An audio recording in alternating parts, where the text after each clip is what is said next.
Quand deux jeunes bouchers unissent leurs forces, on peut dire qu'il n'y a vraiment rien à leur épreuve, pas même une pandémie.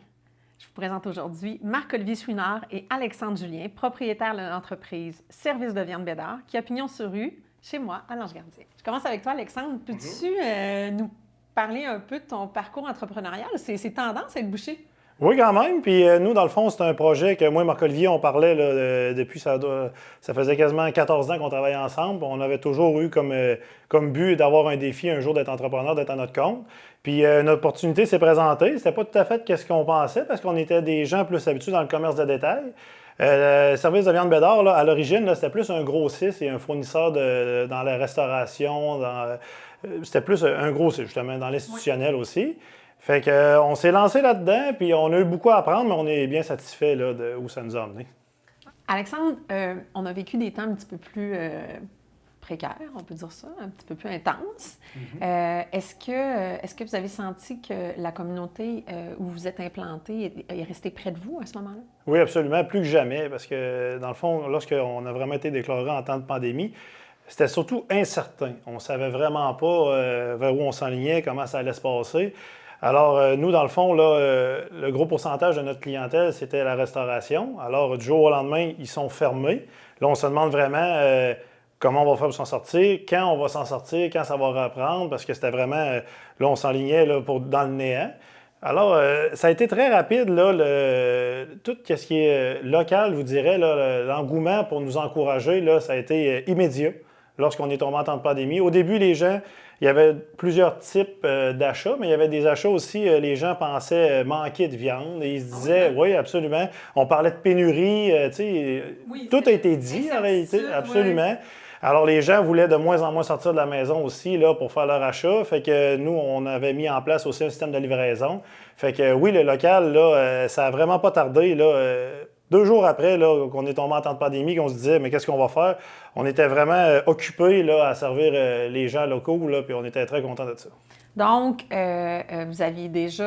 vous avez développé à ce moment-là un système de communication avec eux? Vous êtes servi des réseaux sociaux? Absolument. Les réseaux sociaux, là, dont on n'était pas tout à fait habitués et actifs. On avait quand même une entrée en matière, là, mais là, on a vraiment activé là, les réseaux sociaux. On a eu un coup de main aussi là, de quelqu'un qui nous a vraiment enligné, là, qui avait déjà de l'expérience là-dedans, là, puis ça a vraiment fonctionné. Donc, s'entourer de quelqu'un qui était habile avec ça, puis de le développer plus, on peut dire que sans sauver votre entreprise, ça vous a quand même sorti la tête de l'eau. Vraiment, ça a vraiment passé par là, je vous dirais. Le pop, là, quand ça a vraiment là, donné un coup, là, puis qu'on a commencé à faire des promotions, puis afficher aussi nos nouvelles intentions là, d'ouvrir le marché au détail, d'avoir des nouveaux produits qui sont plus destinés au détail, là, ça a vraiment passé par les réseaux sociaux.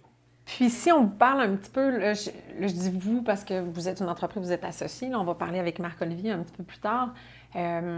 Au niveau de la main-d'œuvre, on entend beaucoup parler que c'est un défi pour les entrepreneurs. Est-ce que ça vous touche aussi? Est-ce que dans votre domaine, c'est aussi un défi?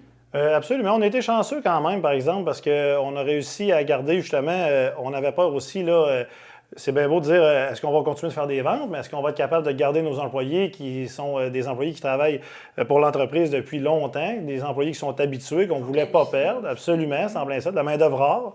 Fait qu'on a quand même réussi à garder du travail pour tout le monde. Ensuite, c'est sûr qu'on s'attend à la reprise là, qui va être très forte là, parce qu'on veut vraiment continuer là, d'offrir le service au détail puis même des nouveautés encore. Fait que lorsqu'on va fusionner là, la restauration et le détail, là, probablement qu'on va avoir besoin de nouveaux employés, mais on n'est pas inquiet. Là, on va travailler fort pour recruter les bonnes personnes, mais ça devrait bien aller. Si tu avais la chance de t'adresser à des futurs entrepreneurs qui se posent des questions puis qui vous regardent aller, est-ce que tu aurais un message en particulier à leur lancer? Bien, c'est sûr que c'est bien important au début là, de faire les pour et les contre, ensuite de bien étudier la situation dans laquelle on veut s'enligner, mais si vous le faites pour le défi, là, ça a vraiment beaucoup de chances de réussir parce que quand on est motivé, qu'on croit en un projet, là, c'est ça que ça prend au début pour avoir un bon départ puis se positionner dans un marché. Puis nécessairement, comme vous voyez ici, on ne manque pas de motivation, ça c'est certain. Merci beaucoup d'avoir été avec nous. Merci. C'est au tour de Marc-Olivier Chouinard, copropriétaire chez Service de viande Bédard, de venir nous parler de son parcours entrepreneurial. Bonjour. Allô? Je sais que tu as grandi dans le commerce du détail, dans le comptoir des viandes. Exact, en plein ça. Donc, tu avais déjà l'expérience de tout ça, mais quand on grandit dans l'entrepreneuriat, qu'est-ce qui nous pousse à réinvestir notre propre argent puis d'aller donner tout notre temps et notre énergie dans notre futur commerce? En fait, c'était, comme Alexandre disait tantôt, c'est comme un défi. Moi et Alexandre, on a travaillé pour mon père pendant des années. Tu sais, gérer l'argent des autres, c'est toujours facile. De savoir si tu as le guts de gérer ta propre argent, on était comme rendu là. C'était notre deuxième step. Fait que, mais c'est ça, c'est pour ça qu'on a décidé d'investir. Exact. Puis, donc, vous travailliez ensemble, Alexandre et toi, auparavant. Là, Oui, nous autres, en fait. Déjà une belle histoire d'amour. Oui, tout à fait, tout à fait. Ça fait longtemps qu'on se connaît. On se connaissait à Polyvalente. On a commencé à travailler ensemble au IGA en 2000, des années 2000, là, le temps qu'on finisse la Polyvalente, un cours de boucherie. J'ai travaillé dans le comptoir des viandes. Alexandre est venu me trouver. Dans ce temps-là, on était simple employé. Après ça, le gérant de viande est parti. Moi, j'ai pris sa place. Alexandre est venu assistant gérant. Fait qu'on a travaillé ensemble. J'ai toujours suivi. Oui, vraiment, vraiment. On s'est lâché là, le temps que le IGA Express rouvre. Moi, je suis sorti du IGA pour m'en aller là, 4 ans.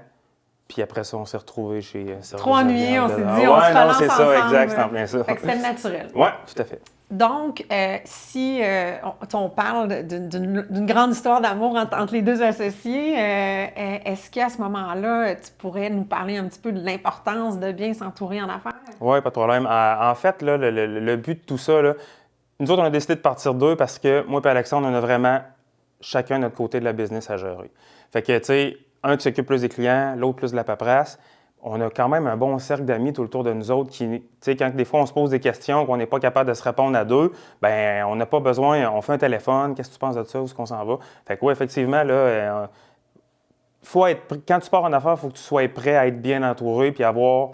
Si tu te poses des questions, il faut que tu sois capable d'aller chercher la réponse. Il faut que tu sois capable d'écouter aussi ce que les gens ont. C'est sûr, effectivement. Pendant la pandémie, vous êtes extrêmement bien adapté. Ouais. Vous avez même développé un nouveau volet comme service de détail. Exact. Est-ce qu'on peut parler d'une nouvelle histoire d'amour avec le service de détail chez Service de viande Bédard? C'est sûr. C'était vraiment...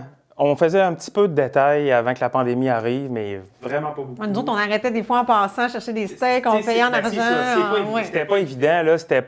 On n'était pas setés pour ça, pas du tout, là. Finalement, quand la pandémie est sortie, c'est ça qui nous a sauvés. Là. C'est ça qui nous a sauvés. Les gens nous appelaient. On a fait des promotions Facebook, ça fonctionnait. Des boîtes promo. Puis écoutez, tu sais, au début, la première semaine, OK, on fait une boîte promo, 25. Bon, c'est correct. On a vendu 25 boîtes. Deuxième shot, 50. Super. Troisième shot, 100. Tu sais, non, ça a levé, là, ça a levé. Puis le monde nous a répondu. Le monde nous encourageait. Le monde venait, il était de bonne humeur. Tu sais, ça nous a fait... Quand tu es dans le néant, tu sais pas trop ce que tu t'en vas, puis tu vois du monde de bonne humeur qui viennent, puis qui t'encouragent. C'est très, très, très apprécié. Oui, vraiment, vraiment.